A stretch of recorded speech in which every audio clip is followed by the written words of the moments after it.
आम्ही बनवतोय भाजणीच्या चकलीची रेसिपी. ते त्याला स्टार्ट करू. हे चकलीचं पीठ आणि त्याच्यात गरम गरम तेलाचं मोहन. किलो चकलीच्या पिठात आपल्याला हे पूर्ण बटर टाकायचे, ज्याच्यामुळे आपलं चकली खुसखुशीत होते. आपल्याला याच्यात पहिलं थोडंसं मीठ टाकायचंय, 2 चमचे टाकायचे बस. पण हे सगळे मसाले याच्यात टाकून घेऊ. तोपर्यंत हे बटर विरघळेल. धना पावडर टाकायची आहे. आता याच्यात लाल मिरची पावडर टाकायची आहे चवीनुसार. त्याच्यात आपल्याला टाकायचंय थोडंसं तीळ. त्याच्यात थोडीशी आपल्या हळद टाकायची. आपल्याला थोडंसं जिरं टाकायचंय.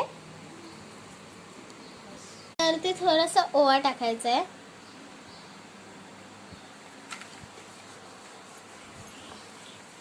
शेवटी हे बटर टाकायचंय. हे पूर्ण असं विरघळून झाल्यावरती हे बॉईल केलेलं पाणी टाकायचंय. या पिठाला हळूहळू मळून घ्यायचंय आणि गरम असल्यामुळे आपण त्याला पळीच्या साहाय्याने मळून घ्यायचंय. पण जे जे टाकलंय ते सगळं छान मिक्स करायचं. पहिला एका पिठाचा गोळा घ्यायचा आणि त्याला या साच्यात टाकायचा.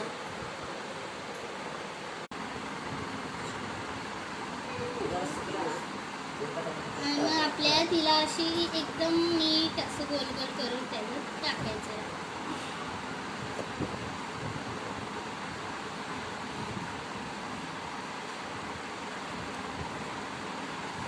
ही बघा आपली चकली रेडी झाली.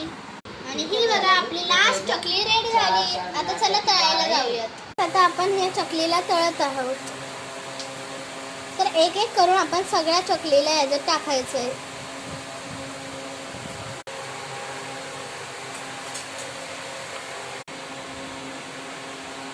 आणि मग या चकलीला आपण कोणत्या तरी भांड्यात काढून घ्यायचं. खूप कुरकुरीत झाली आहे बघा.